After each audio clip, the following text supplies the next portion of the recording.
6:57, ya se encuentra con nosotros el candidato asambleísta por las parroquias de Pichincha, por Pachacuti, Carlos Figueroa. Conoceremos sus propuestas de llegar al legislativo. Doctor, buenos días, bienvenido. Muy buenos días, muchas gracias. Para recordar un poco su trayectoria, usted es médico cirujano, fundador de la Coordinadora de Movimientos Sociales y del movimiento Pachacuti. Esto entiendo que es en los años 90. También cumplió una condena de 6 meses dentro de la contrademanda por injurias planteada por el presidente Rafael Correa junto con Fernando Villavicencio y Clever Jiménez por los hechos del 30S. Hubo una sentencia en este caso, cumplió una condena. ¿No considera ahora que quizás esa declaración, esa denuncia en contra del presidente fue un exceso? Bueno, nosotros lo que creemos, Clever, Fernando, es que hicimos una cuestión que era adecuada a ese momento, puesto que las pruebas a las que nos remitíamos y que nosotros metimos en el proceso, como el informe del GIR, el informe del GOE, el informe del Ejército, no fueron considerados dentro del proceso. Y pues ahí estaba suficiente información como para que se pueda determinar quién ordenó de mi parte de mi denuncia correspondía a quien ordenó el asalto de parte de las Fuerzas Armadas al hospital de la policía.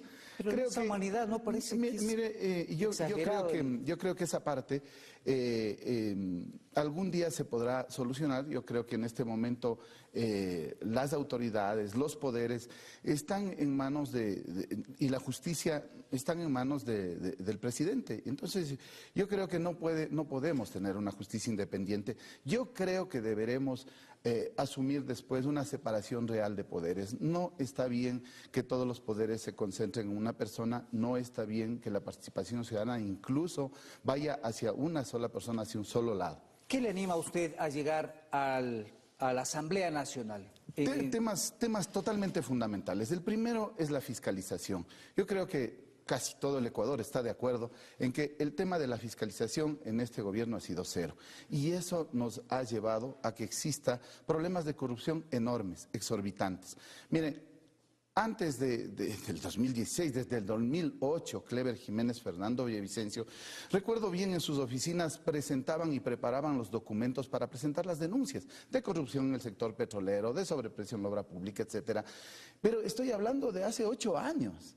Estoy hablando adicionalmente de que esos documentos no eran solamente que ellos llevaban a la asamblea o lo hacían público hacia ustedes, hacia los medios de comunicación. No, yo recuerdo perfectamente que los mandaban con copia a la presidencia, con copia al secretario jurídico de la presidencia, Alexis Mera. Lo que entonces los asambleístas ahora es que si ha habido una fiscalización, se habla más de 4.000 pedidos de información, en fin, de seguimiento de casos, en fin. Pero ninguna persona ha sido juzgada ni tampoco han determinado cuáles han sido los corruptos y cuáles han sido los daños que han provocado a nuestra sociedad. Entonces, para mí es un tema básico. Mire, yo no sé, yo no podría verle a mi hija a los ojos si es que sería una persona que me estoy llevando los recursos del Ecuador, de mi patria, del futuro de todas las generaciones. Yo no podría pues verle a los ojos a mi hija y decirle, mira, mi amor, aquí estoy, comamos juntos y que mi hija sepa que yo me estoy robando los recursos del Ecuador. Yo creo que ahí es un tema básico, fundamental, y que debemos reconocer que no ha habido la suficiente acuciosidad para juzgar esos casos. Usted dice luchar contra la corrupción. La fiscalización estoy hablando, uno de los temas fundamentales de los asambleístas. Digámoslo así, es una de las formas, claro, ok. Pero digo yo, luchar contra la corrupción debe ser a todo nivel. En ese sentido, de lo que usted está diciendo, ¿usted apoyará entonces el sí en la consulta popular? Que es otro mecanismo para luchar contra la corrupción. Mire, yo no votaré a favor de la consulta, porque a mí no me consultaron, por ejemplo, el tema del Yasuní. Era un tema fundamental, vital. Debía el gobierno, el presidente, consultarme a mí si yo estaba o no de acuerdo con que exploten el ITT, con que pongan en riesgo a la naturaleza. No me preguntaron tampoco sobre las enmiendas, con temas fundamentales como la Contraloría, imagínense. Pero el hecho de que un funcionario público tenga recursos fuera del país en los denominados paraísos fiscales, mire, ¿no le parece que eso permitiría? Pero primerito, el Estado no debería permitir que esa persona tenga recursos ocultos, pues. ¿No es cierto? Y además, vea, Lourdes Tibán, Paco Moncayo presentaron el 13 de diciembre ya una reforma legal que sí había cómo hacerla vía asamblea.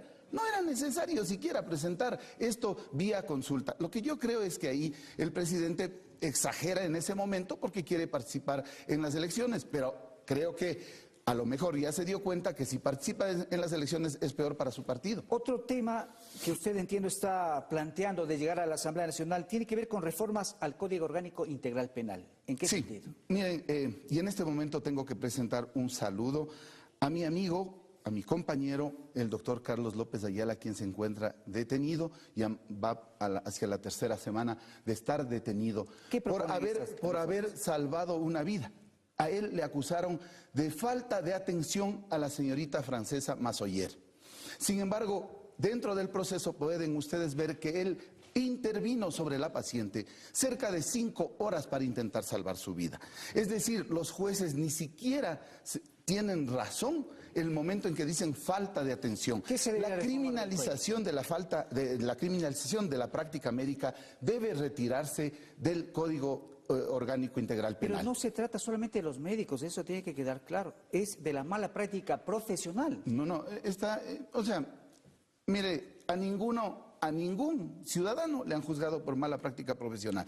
Casi toda la gente y la mayoría de demandas que están sobre esto de mala práctica es contra los médicos. Entonces, yo quisiera terminar saludando a ese médico que desafortunadamente es víctima de una justicia a la carta. No está bien que ofrezcan al exterior, por ser una ciudadana francesa, ofrezcan el juzgar a un médico. Yo creo que ese tema es fundamental sobre el COIP, pero también tenemos temas vitales sobre eso. Se nos acaba el tiempo. Sí, los temas fundamentales. El seguro social debe pasar a manos de los trabajadores, tiene que pasar a manos de los afiliados, tiene que haber mayoría en su representación, tienen que ser 3 delegados de los afiliados, 1 por el gobierno y 1 por los empleadores. ¿Por qué? Porque si no, el dinero pasa lo que está pasando en este momento, de 11.000 millones de dólares que no sabemos qué pasará con esa deuda. Esa enorme cantidad de recursos tiene que ser utilizada bien y yo creo que los trabajadores tienen esa posibilidad. Muchas gracias al doctor Carlos Figueroa por sus comentarios y sus propuestas para la Asamblea.